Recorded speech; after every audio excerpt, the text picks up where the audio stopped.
Assalamualaikum warahmatullahi wabarakatuh.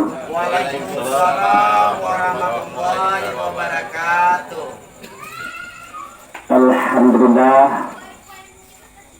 wa syukurillah lillahi ta'ala la rahmatillahi alaina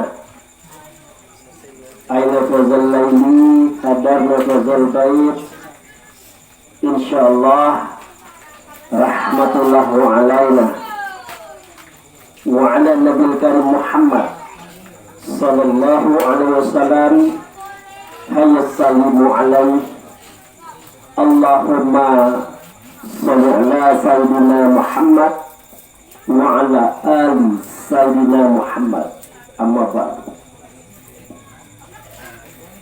Yang saya hormati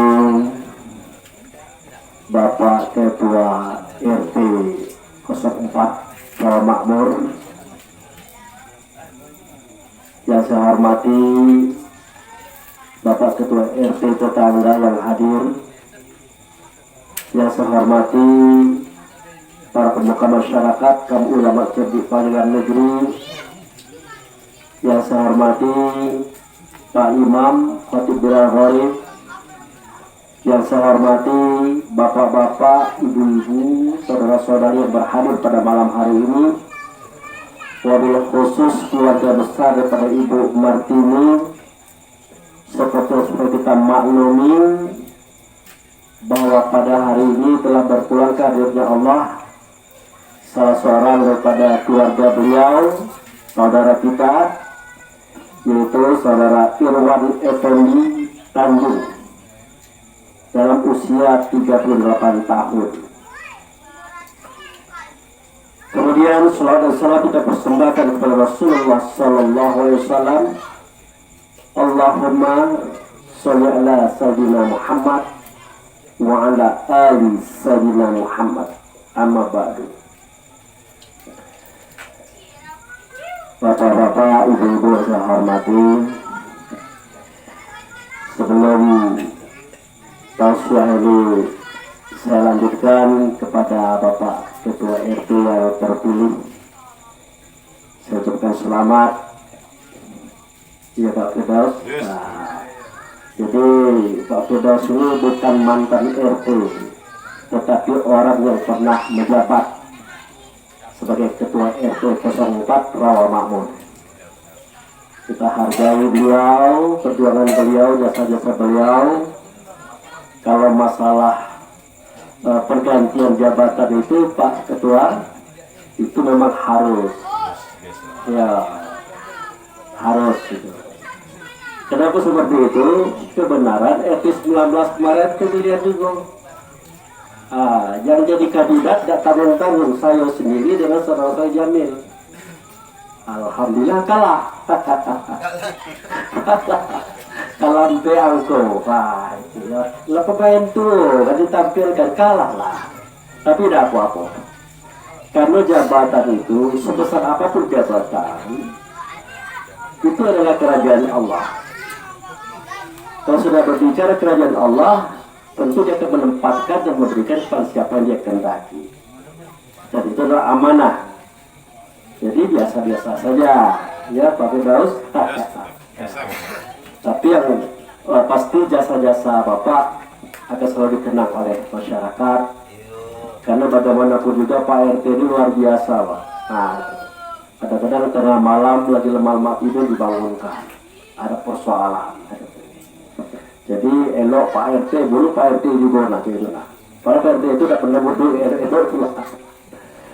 Kemudian yang kedua, Bapak Ibu saya hormati, Ibu Martini dan keluarga, tidak ada kata lain yang bisa kami sampaikan yang kecuali bersabar. Bersabar artinya memaklumi bahwa kematian itu adalah sesuatu yang harus. Kenapa sedemikian? Kalau ada hidup, berikutnya mati. Ada mati, ada lahir, ada hidup. Itu biasa. Nah, yang tidak biasa adalah kita tidak pernah merasa mati. Ya, itu sudah biasa. Bagaimana Pak? Itu kita merasa tidak akan mati, ya, itu tidak biasa itu. Nah, kalau itu terjadi pada diri kita, hati-hati. Itu semacam kelalaian yang sangat nyata. Jadi Bapak Ibu saya hormati, karena saya berada di tengah-tengah saudara saya sendiri, keluarga saya sendiri, warga saya sendiri, tentu saya akan menyampaikan sebuah tema dalam masalah ini adalah fitnah. Fitnah itu menjadi persoalan besar bagi orang yang yakin bahwa dia akan mati. Nah, ini perlu ini. Kenapa? Kadang-kadang kita biasa iri ke orang biasa, dengki ke orang biasa, ngupe orang biasa, memfitnah orang biasa. Nah, santai-santainya, enaknya cerita itu. Padahal itu akan bermasalah besar bagi mereka yang yakin bahwa setelah ini mereka pasti mati. Jadi di mana persoalannya Pak Abu Fikri? Nah, Pak Imam tentu hafal surat sajadah ada. Nah, dan juga ustaz-ustaz kita yang hadir di sini. Di situ dikatakan bahwa ada suatu kejadian di mana malaikat maut itu mendatangi kita. Ya Bu, malaikat maut mendatangi kita. Artinya kita hendak mati. Jadi kalau malaikat maut belum datang, berarti belum. Tenang baik gitu. Tapi kalau datang, itu sudah ditawar kita. Kata Allah Al-Quran itu, jika datang ajal itu, kalau ajal itu datang ya, itu tidak pacak dimaju, tidak pacak dimundur lagi. Tapi kalau belum datang malaikat maut, nah itu masih bisa kita mengajukan proposal, Pak. Proposal apa Pak Mubikri? Nah, kalau memang kita masih sehat, masih kuat, perjuangan kita masih banyak, nah minta umur yang panjang, minta ditambah.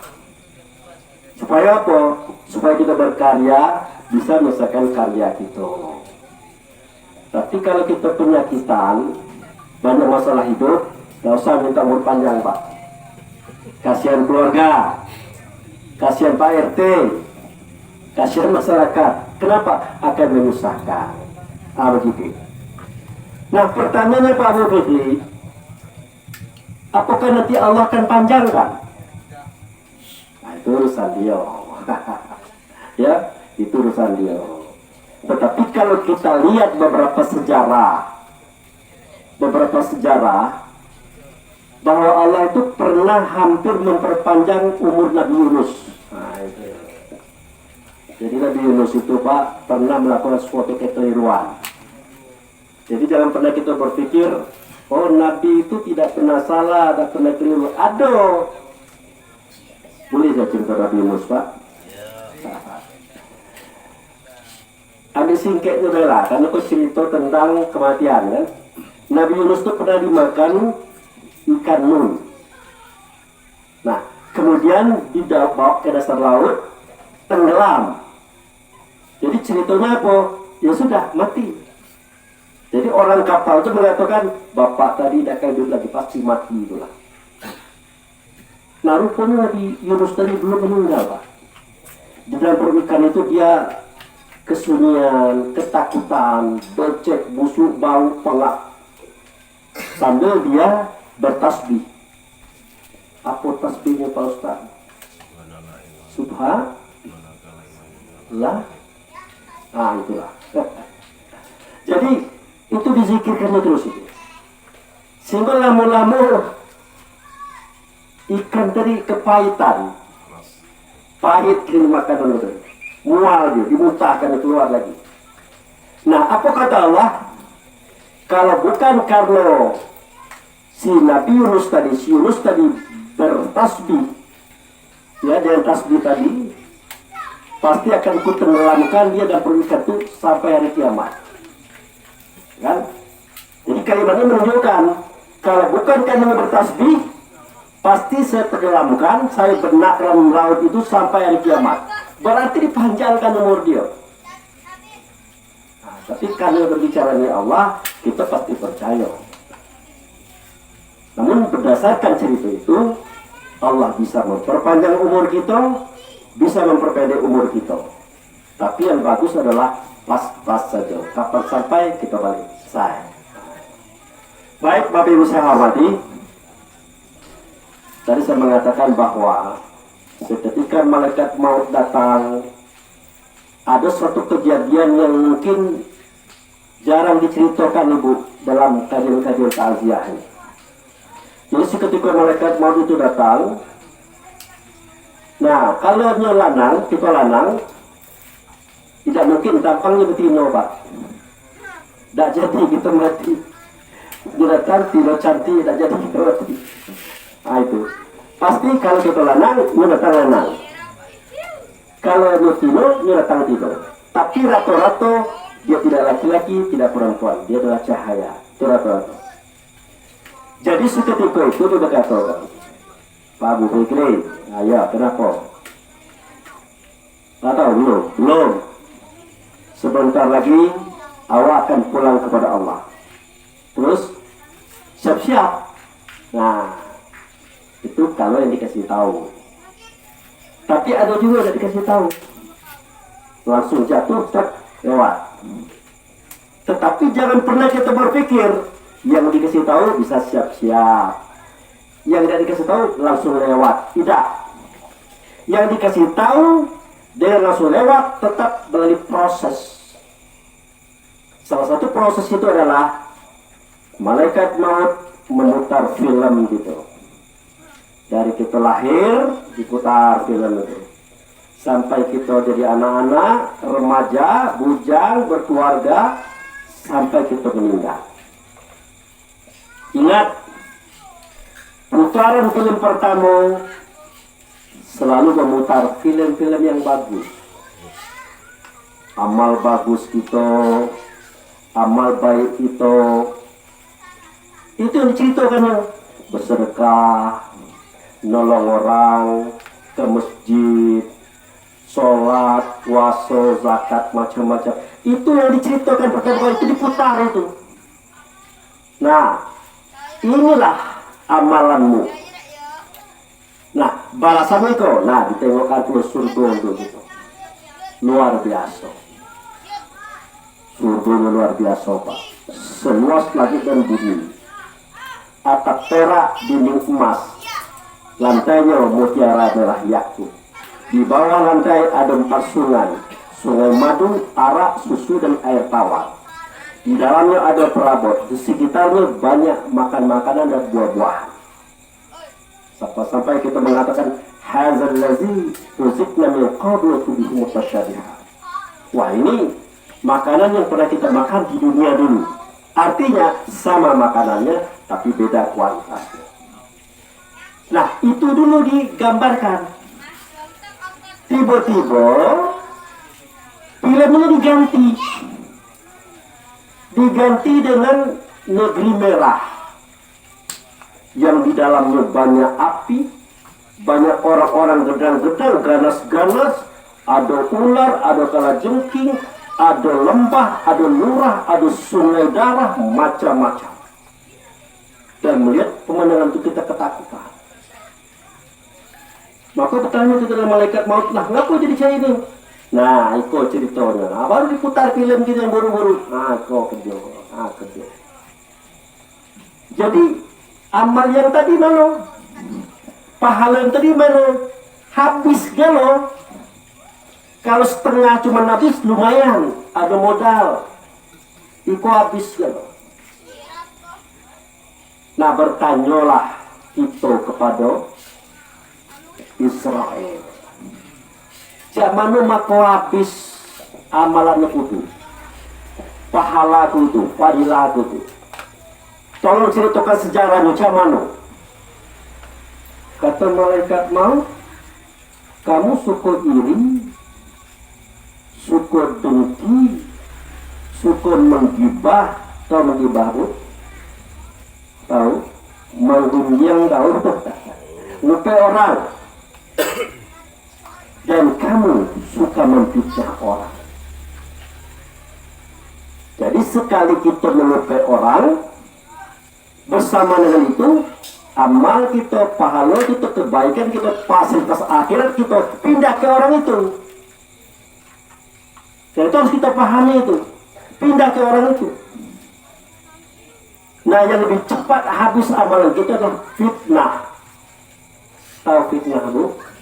Yang tidak ada dikatakannya ada, yang ada dikatakan tidak ada. Intinya memburukkan orang. Nah ini yang lebih banyak memberangus pahala-pahala amalan-amalan kita. Nah pada waktu itu apa yang terjadi? Kita kritik. Kata malaikat maut, nah kalau kamu nak nengok perangai kamu, nah kau pilih nah. Nampak? Waktu kita ngupik si anu, ada. Mengunjing si anu, ada. Waktu kita mempina si A, mempina si B, si C, ada. Ada nyatonya. Akhirnya barulah kita sadar, ternyata kita sudah salah. Menangis berurai air mata sambil berkata, Rabbana absorna wa sami'na farji'na na'mal solihan inna muqinun.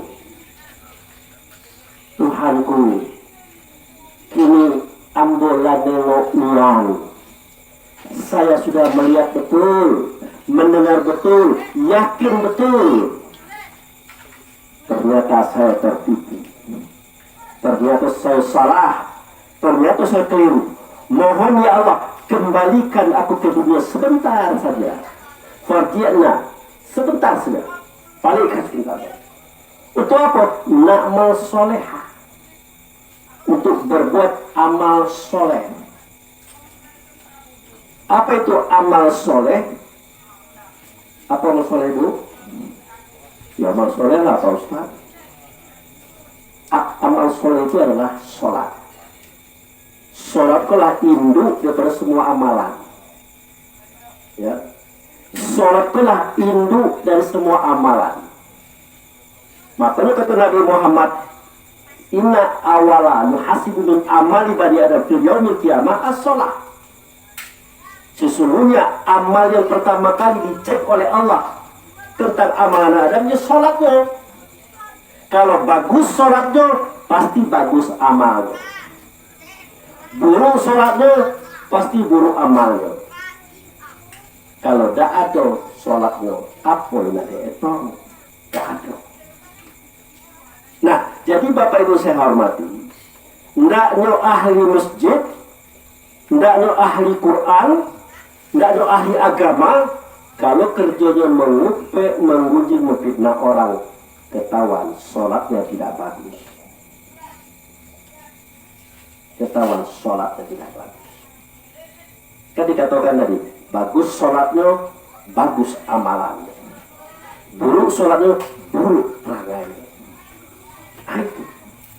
Salah satu bentuk buruk perangai adalah memfitnah orang. Ibu pernah difitnah orang ibu? Sakit bu? Sakit. Bapak pernah difitnah orang? Tidak pernah? Tidak ada. Alhamdulillah. Untunglah PRT-nya beliau. Kalau bukan itu tidak datang.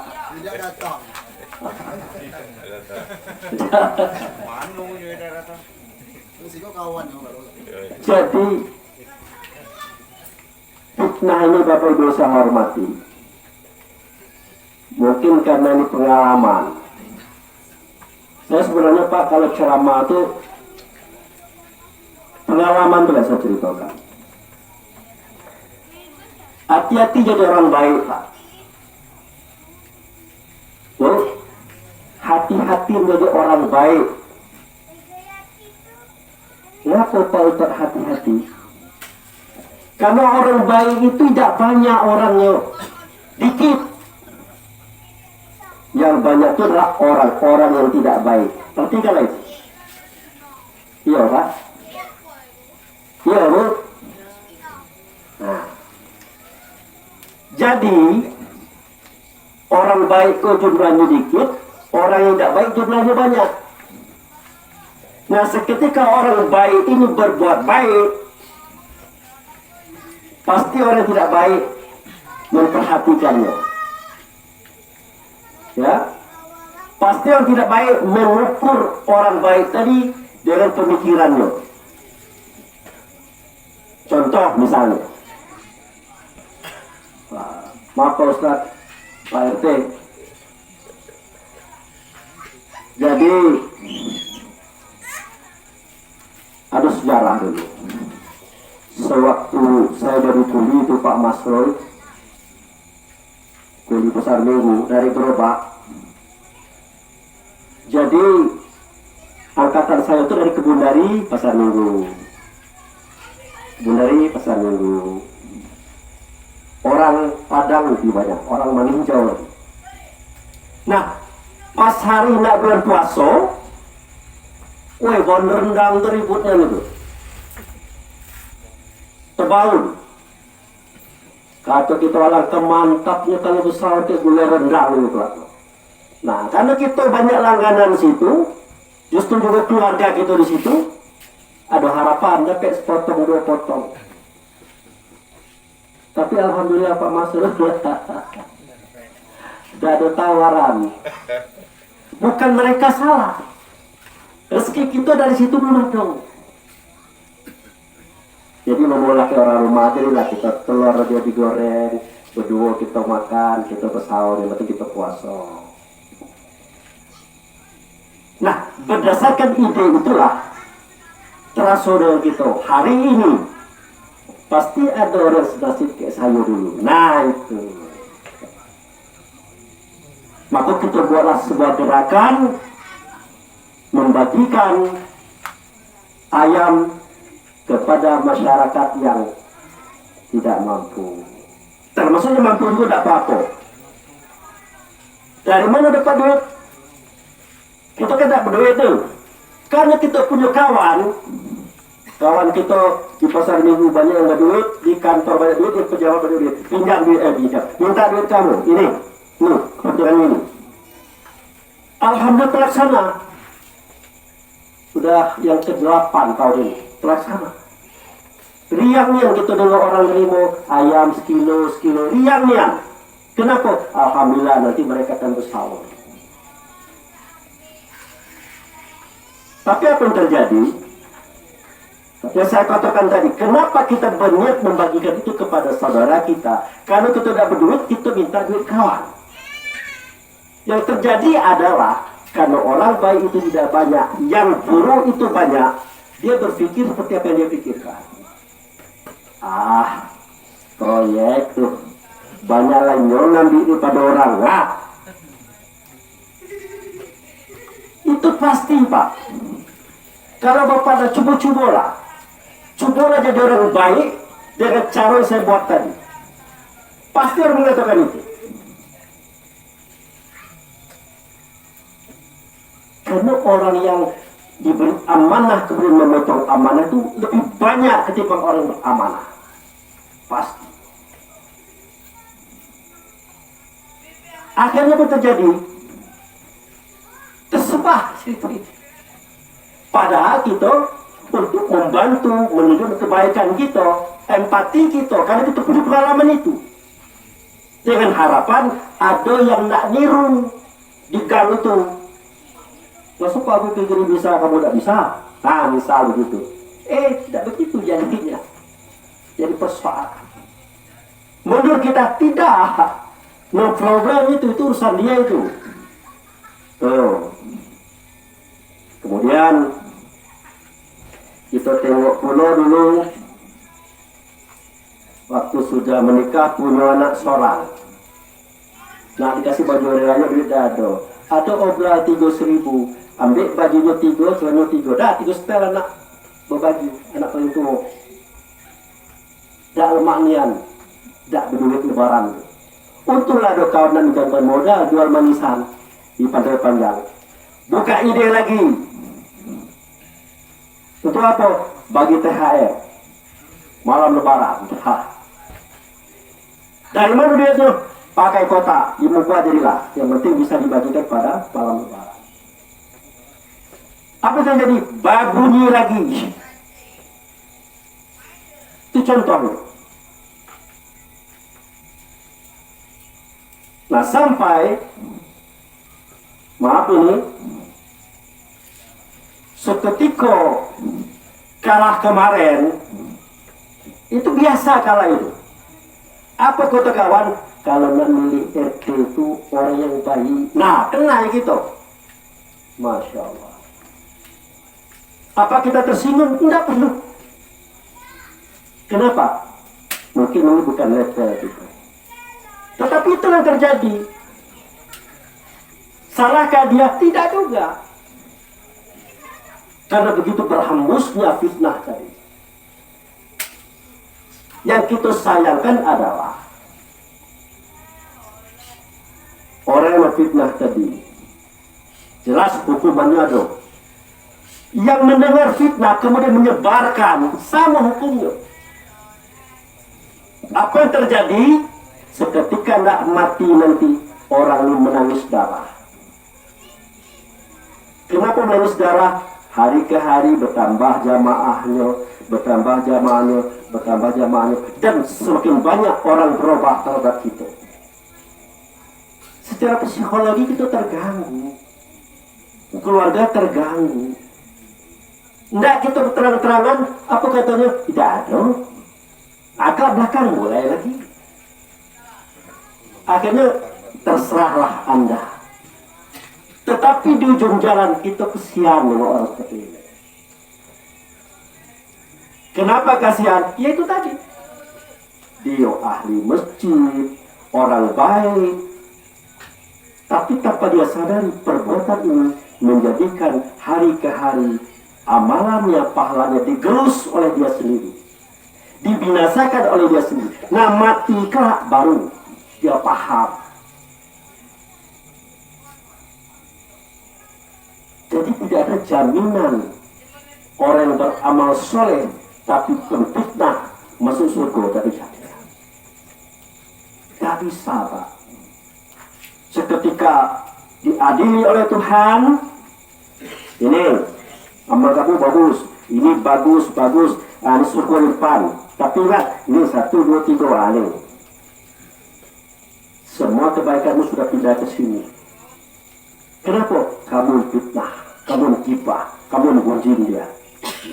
Jadi zaman cara lo minta maaf ke dia. Kapan? Hari ini. Nah, mana perlu tidak kita maafkan, Pak? Hari berbangkit, hari pengadilan. Tidak ada kata maaf. Rugi. Nah, itu. Sementara hari ini tidak perlu berani minta maaf, takut. Nah, itu cerita pengalaman. Nah, ini baru saya buka rumus fitnah itu. Jadi saya punya pengalaman, Pak. Ini saya khotib Jumat, saudara kita Jumat. Saya sholat tahiyatul masjid, di sebelah itu teman saya tahiyatul masjid juga. Itu kotak berjalan. Saya yakin pasti tertahan. Karena kan di sholat tuh Bapak ini. Nah, saya kan sudah selesai, saya ambil duit. Tidak perlu banyak, Pak. 5.000, Pak. Itu yang ada. Nah, siap. Tapi yang anehnya, sedang sholat, suruh duduk, Bapak itu ngambil duit di kantong. Diambil kotaknya dimasuk. Dijalankan ke awak. Awak kebingungan, ngaku Bapak ini. Nah, sudah. Saya pikir dia akan lanjutkan sholat. Rupanya tidak. Berhenti duduk sama kayak saya. Nah, kaget saya. Seandainya dia ambil duit, masuk kotak, dijalankan, lanjut ke sholat, masih bisa, Pak. Masih bisa. Nah, apa itu Pak Abu Fikri? Dan Nabi Muhammad pernah sedang sholat, Aisyah ketuk pintu, tak. Jalan. buka pintu, trek, ngulang sholat lagi. Jalan. Nabi Muhammad pernah sholat sambil ngendong cucur. Tahu cucur? Tegak digendongnya. Nak ruku letakkannya. Atau dikudu-kuduai ke cucur itu. Atau pelan-pelan Nabi Muhammad nurunkan. Digendongnya lagi. Artinya bapak tadi kalau dia lanjutkan sholatnya masih bisa. Tapi dia berhenti. Sudah sholat, Bu. Kalau saya takut salah paham, saya tanya ke dia, Pak, maaf, saya yakin saya tidak salah. Maksud Pak Abu? Nah, tadi kan ada kotak tuh, lewat depan Bapak lagi sholat, ya. Nah, Bapak, saya tahu Bapak belum selesai sholat. Saya itu masjid Bapak itu baru 1 rakaat, nah, sujud yang kedua. Bapak keluarkan duit, masuk kotak itu, Bapak jalan ke saya, Bapak berhenti. Ibu tahu apa kata dia? Tidak mungkin lah Pak Abu. Tersinggung kawan. Saya pun tahu etika sholat, cara sholat. Bukan begitu. Saya lihat Bapak seperti itu. Karena dia ngotot mengatakan tidak ada. Dan saya tidak boleh maksa juga. Pelaku sejarah itu mengatakan tidak ada. Akhirnya saya bingung sendiri. Saya kok salah tengok atau dia yang ngicu saya? Tapi kalau ngicu tidak. Jujur dia mengatakan. Demi Allah tidak ada itu Pak Abu. Sudah. Saya simpan dalam hati. Ya Allah. Ini pelajaran apa? Pada nyata itu tadi sudah. Karena kita selalu meminta kepada Allah petunjuk. Minggu depan saya ceramah di Sabilul Jinan. Khotbah maksudnya. Saya kalau khotbah Pak pasti pasang HP. Untuk apa? Sampai untuk konten, untuk kenang-kenangan, untuk jamaah se-Indonesia nonton. Jadi ada itu. Nah, kebenaran pada waktu itu, mungkin kalau Pak Masurul hadir, mungkin ingat, anak-anak kecil ribut di pondok situ, ribut. Dan saya bersuara di situ. Mohon anak-anak jangan ribut. Kasihan bapak-bapak yang sholat. Sempat saya memberikan peringatan itu. Jadi setelah khotbah berjalan, baca doa. Pertama doa untuk diri sendiri. Rabbana zalamna anfusana wa lam taghfir lana wa tarhamna lanakunanna minal khasirin. Yang kedua doa untuk kedua ibu bapak, walaupun ada yang protes. Padahal doa untuk ibu bapak itu tidak bisa kita dibawa. Kalau kita berdoa kepada Allah, walaupun berselawat, doa untuk ibu bapak itu dimasukkan, maka doa itu tertolak. Saya masukkan. Kemudian doa untuk keluarga. Terakhir, muslimin wal muslimat, mu'minin, itu saya baca. Nah, itulah rukun khutbah. Selesai saya khutbah, turun masjid, datang saudara saya, Pak Abu Fikri, maaf jangan disinggung. Kenapa? Hari ini semua sholat Jumat batal. Nah, kenapa? Bapak tadi ketinggalan satu rukun khutbah. Apa itu? Bapak tidak membaca doa untuk kaum muslimin dan muslimat. Saya jelaskan. Ada, saya katakan. Gak mungkin saya lupa. Tidak ada. Saya kok di depan podium, tapi tuduh saya Pak. Saya tengok nian, saya dengar nian. Nah, kalau saya itu caranya apa boleh buat? Mungkin saya lupa nian. Kepada Allah saya mohon ampun, kepada jamaah saya mohon maaf. Tapi saya punya modal satu lagi. Apa itu? HP saya kok merekam. Nah, Bapak tengok nanti di HP Bapak. Tidak ada Bapak baca doa. Nah, beliau tidak salah Pak. Beliau itu orang baik, orang jujur. Kamu sayang ke saya, dia ingatkan saya. Tahu persis saya beliau itu. Pas saya tengok di rumah, penasaran, saya tengok. Ada doa itu. Lalu kenapa saudara saya mengatakan tidak ada? Ditengoknya, didengarnya, diperhatikannya, menurut dia saat itu memang tidak ada. Maka terjawablah apa yang saya tanyakan terhadap kawan saya yang sembahyang tadi. Kalau tadi pelaku yang mengatakan tidak ada, ya. Nah kalau saya itu penonton mengatakan tidak ada. Akhirnya sadar saya, ya Allah, ternyata apa yang terlihat belum tentu si pelakunya merasakan itu dia lakukan. Itu yang saya alami langsung. Yang kedua, ternyata apa yang kita buat belum tentu orang itu nengok bahwa kita itu membuat. Itu buktinya. Akhirnya video itu saya kirim ke beliau. Beliau meminta maaf. Dan itu saya kata tidak apa-apa. Saya senang saudaraku memberikan peringatan kepada saya. Tapi saya jadikan pelajaran, Pak. Yang saya tengok langsung dan yang saya pelakunya, orang yang langsung. Bisa seperti itu. Nah yang real, yang ada pada kitab Quran, tengok kisah Nabi Khidir dengan Nabi Musa. Surah Al-Kahfi. Seketika Musa dan Khidir berjalan bersama, Nabi Khidir menjebol kapal. Real, nyata. Musa melihat, ini sekelas Musa, ngomong dia, Pak, kenapa dibocor, Pak? Pak, tidak benar Bapak ini. Nabi Khidir diam.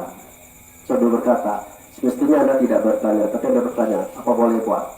Sudahlah. Sudah. Di suatu negeri, Nabi Khidir membunuh anak kecil. Real nyata, matinya anak terbunuhnya. Diprotes oleh Nabi Musa. Kira-kira saya tanya kepada ibu, kalau ada orang bocorkan kapal ini, ada perangai orang. Kapal kan, ada bocor ke orang, sedang belajar di bocornya. Nah, masuk air, kalau ada perangai orang. Jelok ya. Kalau ada orang bunuh anak kecil, balita, elok tak apa perangai itu. Salah kan? Nah, itulah pengalaman Nabi Musa. Disalahkan oleh Nabi Musa. Ternyata setelah dihadapkan kepada Allah, apa kata Allah? Tidak salah Khidir itu. Nah jelas salah. Allah mengatakan tidak salah Khidir itu. Kenapa tidak salah? Waktu dia mengucapkan kapal, sebentar lagi akan ada kelompok bajak laut mensurvei kapal itu. Kalau tidak dibocorkan oleh Nabi Khidir tadi, kapal itu bakal dirampok. Pas dia survei turun bocor, tidak jadi dirampok. Kemudian anak ini waktu kecil elok, disayangi oleh orang banyak. Kata Allah, gedang kelak jadi preman, pengacau keluarga, pengacau masyarakat. Nanti di akhirat akan menendang ayah ibunya ke dalam neraka. Itu takdir dia. Tetapi karena maknya berdoa terus, ya Allah satukanlah aku, istriku, anakku, dan juga akhirat surgamu. Jangan dipisahkan kami seorangku. Itu baik cuma doa. Akhirnya Allah zat pencipta takdir, penentu kadar, merubah itu. Caranya mati waktu kecil, makanya dibunuh oleh Khidir.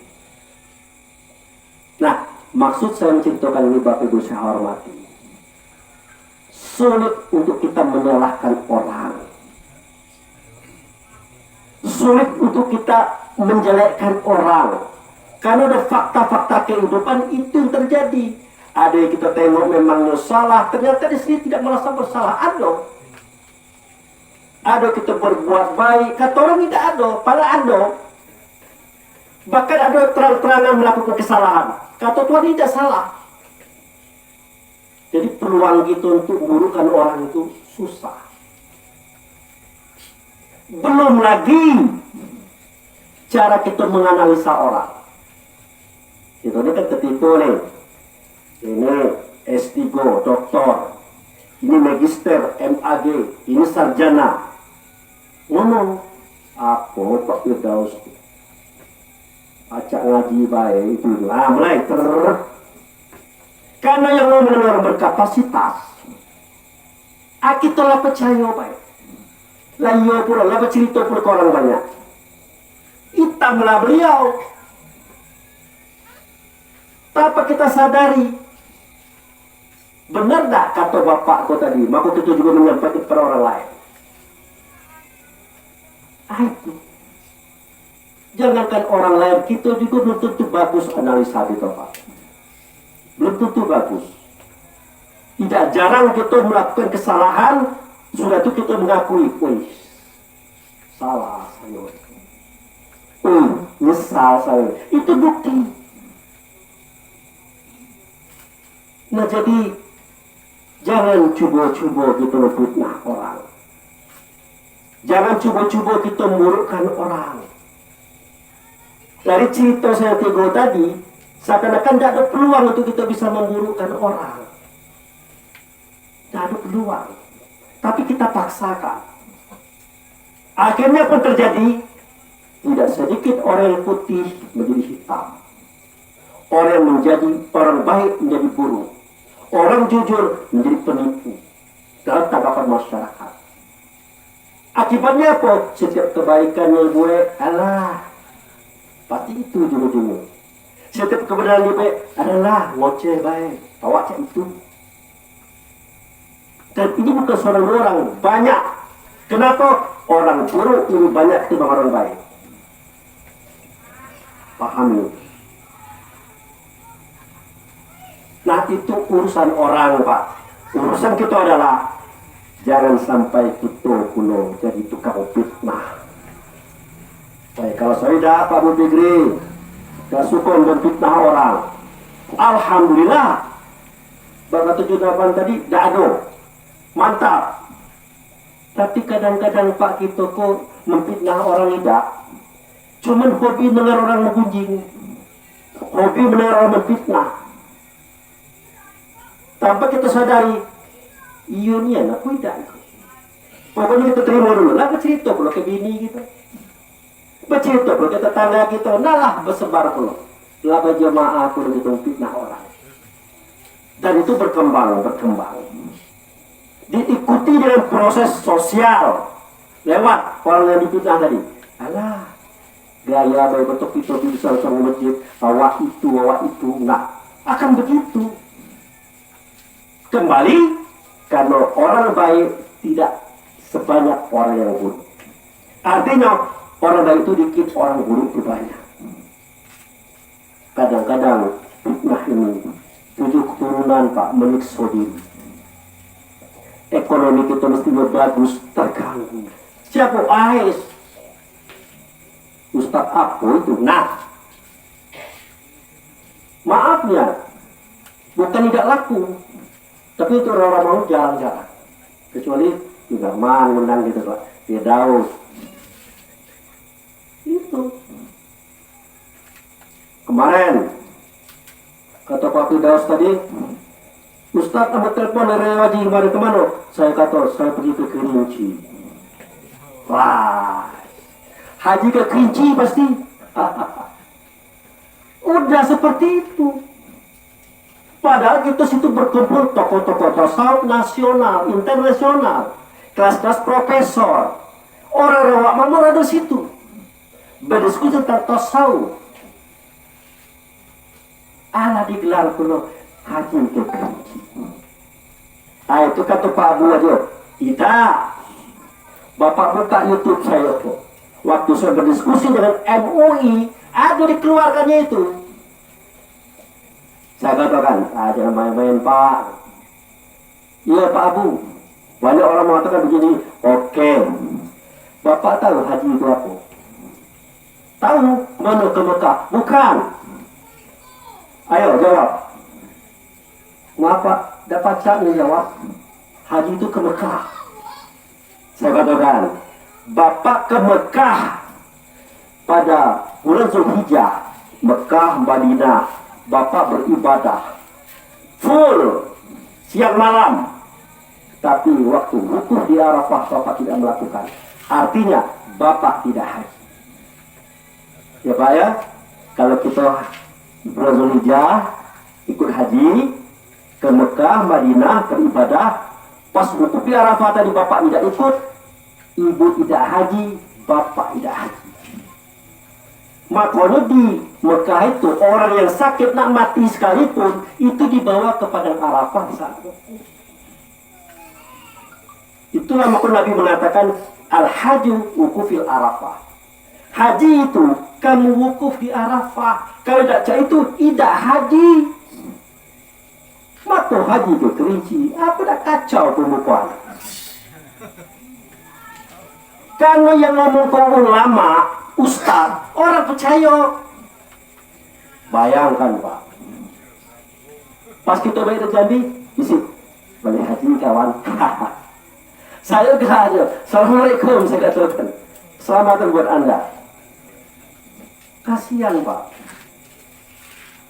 Makanya pada surat Al-Hujurat ayat 7, apa Pak Ustaz? Iza ja'akum fasiqun binaba'in fatabayyanu. Kalau datang orang fasik kepada kamu membawa berita, cek dulu kebenarannya. Kenapa? Supaya kamu jangan menjustis, menghukum orang. Ujung-ujungnya kamu menyesal. Kapan menyesalnya? Waktu nak mati kau. Nah, kalau ada orang bawa berita tentang Pak Abu misalnya, Pak Junarman, Pak Masrul, Pak RT, ya dengar-dengar saja, ya saja, senyum-senyum saja, nggak perlu kita kembangkan lagi. Tapi kalau memang penting, tabayun itu kita pelajari. Nah, tapi perlu Bapak ketahui, Ibu ketahui, ciri-ciri orang fasik membawa berita adalah orang yang berbicara hanya karena mendengarkan kata orang. Dari mana Bapak tahu? Pak Firdaus Tujuh itu. Nah, ada orang ngomong, sudah. Nah, kiai besar itu tuh fasik. Dari mana Bapak tahu? Pak Lupik itu ada orang yang ngecek, itu fasik. Walaupun dia pemuka adat, ustadz, kiai, ulama, fasik itu. Fasik itu Pak begini Pak. Dia tahu itu kesalahan, tapi dia lakukan. Efek akhirnya adalah neraka. Ya Pak, dalam sejarah orang fasik itu posisinya di neraka. Sama dengan orang kafir, sama dengan orang munafik. Jadi kita tidak boleh kalau ngomong, kalau ngecek orang, kalau dengar cerita orang. Sedangkan kita nengok nian Pak, dengar nian, ada pada posisi kejadian, nah menceritakannya mikir gitu. Nengok kawan kita tuh bawa bini orang, wah itu bawa bini orang itu bahaya. Kita nengok, akhirnya kan kawan yang tadi, apa kerja itu? Apa? Bini orang di bawah, sekali.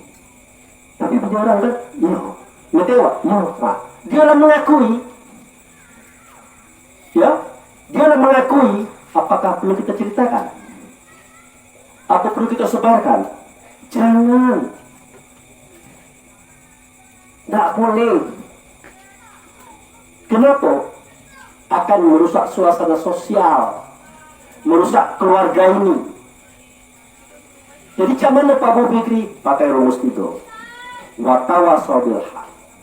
Tausiahi saudaramu itu dengan kebaikan. Tausiahi, jangan jadi itu sana. Tapi jangan waktu itu marah dia, hari lain, ajak dia minum kopi.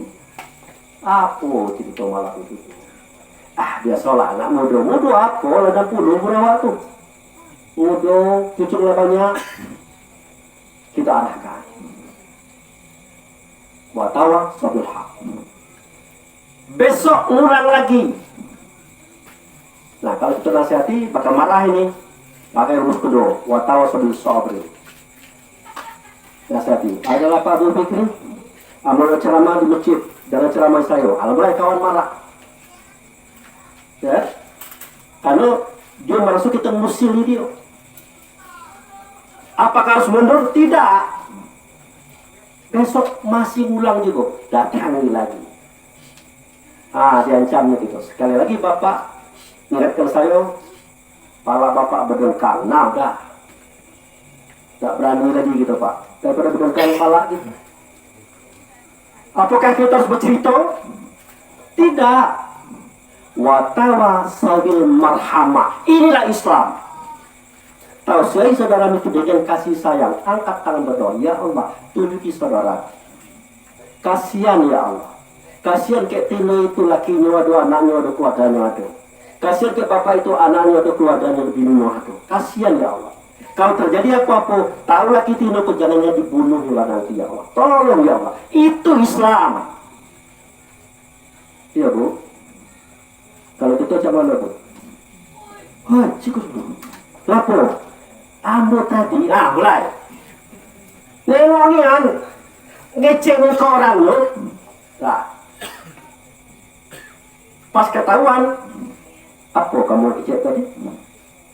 Aduh, kamu ngecek ke seharusnya? Aduh, kan kenyataan. Jadi menurut kan? Kan kenyataan. Padahal yang kita lakukan itu adu domba. Itu yang adu domba Pak. Memang benar dia bersalah, ini kita sampaikan kepada orang lain. Itu adu domba. Pak Gunarman ngaku. Kata Pak Firdaus, Gunarman itu kecil. Memang ada yang ngomong itu bisa loh. Itu adu domba namanya Pak.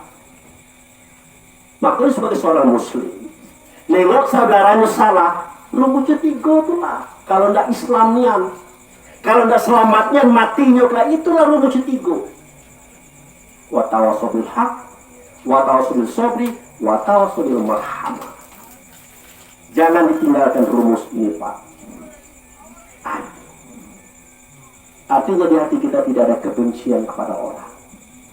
Kenapa harus membenci orang? Ngapa kita harus benci ke orang? Ngapa kita harus iri kepada orang? Dengki ke orang, apalagi memfitnah? Jangan. Kalau kita adalah seorang muslim, itu. Jadi kalau saudara kita salah, itulah rumusnya tiga. Kalau orang membawa api fitnah, rumusnya pertama diam baik, tanpa menceritakan. Kedua, mengingatkan tanpa menceritakan. Ketiga, larang, stop. Ketiga, memfitnah. Itu Islam. Itu tidak lambe ame orang yang pakai berita sampai ke kita mulai kita bercerita ke mana-mana. Tanpa kita sadari nak mati kelak baru kita tahu. Habis segala-galanya. Nangis kita Pak, nangis darah. Maaf Pak ya, seorang yang soleh kalau dia tidak meninggal, tidak ada ceritanya keluar air mata. Yang keluar adalah senyuman dan senyuman. Tapi ada orang soleh keluar air mata. Air mata apa? Penyesalan. Di dalam khotbah, dalam ceramah, dia menghasut, dia memfitnah, dia menceritakan apa yang belum tentu dibuat orang. Jadi jangan dikira tukang fitnah, tukang nasut ini orang-orang bawah. Kan kadang ustaz ada. Makanya kalau kita berkhotbah itu, berceramah itu, tidak ada cerita lain kecuali bahwa orang beriman dan bertakwa. Tidak boleh cerita politik. Namanya politik. Politik. Saya cerita politik di atas mimbar. Bahaya itu. Apa itu? Pemerintah si A, si B, B, tidak. Kita belum pernah jadi pemerintah. Kita baru jadi ketua rumah tangga, ribut terus tiap hari kayak gini. Nah jadi presiden, parah. Jadi RT dikritik orang terus. Kenapa banyak kesalahan kekeliruan? Jadi jangan. Jadi balik ke cerita kita tentang mati tadi. Yakin mau meninggal dunia Bu? Yakin Pak? mumpung masih hidup, tolong dijago. Amal kita, ibadah kita, fasilitas akhirat kita, tolong dijago. Stop iri dengki, stop gunjing fitnah, stop. Jangan tak nangis tuh, kata orang. Lemah menangis tuh, nangis mata darah, tidak bisa balik ke dunia lagi, itu penyesalan yang paling besar. Jadi ceramah ini saya tutup dengan sebuah ayat. Wa basyiril ladzina amanu wa amilus sholihat anna lahum jannatin tajri min tahtiha al-anhar kullama ruziqu minha samar wa rizqa qalu hadzal ladzi ruziqna min qablu tubikum mutasyabiha wa hum fiha azwajun mutahharah wa hum fiha khalidun. Muhammad, sampaikan kepada orang beriman, kalau kembali kepada aku nanti aku siapkan dia di sebuah tempat namanya surga, rumah atap perak, dinding emas, perabot banyak, makanan banyak. Dia makan, dia berkata, inilah rezeki yang pernah kita makan. Artinya Pak, di sini kita makan, di situ butuh makan Pak. Di sini kita punya rumah, di situ butuh rumah. Jadi kehidupan dunia ini adalah gambaran akhirat.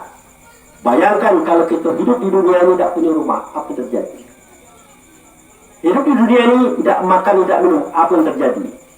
Hidup di dunia ini tidak berbaju, tidak bercelana, apa yang terjadi? Tidak berkendaraan pula, apa yang terjadi?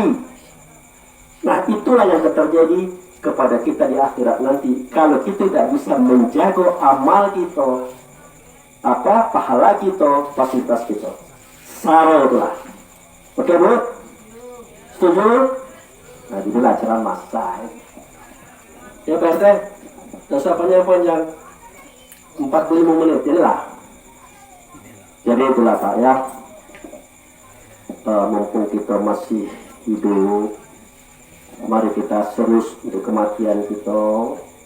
Kita terima amalan kita, kalau masih kurang kita tambah, kebaikan kita masih kurang kita tambah. Jangan dikurangi Pak, ditambah. Ya, jangan dikurangi, ditambah. Mudah-mudahan nanti kita kembali kepada Allah, punya rumah elok, kendaraan elok, fasilitas elok, orang rumah elok, pokoknya elok. Ya. Nah, jangan sampai telah elok galau kata kita pas terjadi, kenapa jadi cara ini? Salah kita, kenapa? Dibagi-bagikan si A, pahala kita tadi bagi. Akhirnya kita tidak dapat apa-apa. Nangis sambil berkata, Rabbana absarna wasami'na farji'na na'mal sholihan. Tuhanku, sekarang ambulah nengoknya dan dengarnya, tahunya, yakinnya, balikan aku ke dunia sebentar baik. Untuk apa? Untuk berbuat amal soleh, supaya aku bisa menutupi semua kesalahan aku. Aku cari orang yang mengupai, aku bunyi lebihnya, aku tak minta maaf, kata Tuhan ada apa cara lagi. Selesai urusan kamu. Nah itu Pak. Jadi ya pelan-pelan lah. Kalau kita pernah memfitnah orang, pelan-pelan dekatnya, baik-baik kayaknya. Lain-lainnya baru ngomong, maaf ya Pak, saya dulu pernah memfitnah Bapak. Kenapa? Saya katakan Bapak begini begitu. Waduh. Gara-gara kau ngomong itulah Bapak tuh 3 tahun 4 tahun dicekokan orang. Tapi sudahlah, karena kau ngaku, saya maafkan. Selesai seorang. Datang lagi, selesai 2, 3, habis. Orang fitnah tadi lama maafkan kita, mudah-mudahan mati aman. Tapi kalau itu Pak, apa boleh buat? Tidak aman mati kita. Itu saja Bapak Ibu saya hormati, yang bisa saya sampaikan. Yuk, lebih dari itu saya minta maaf. Mari kita berdoa untuk saudara kita ini.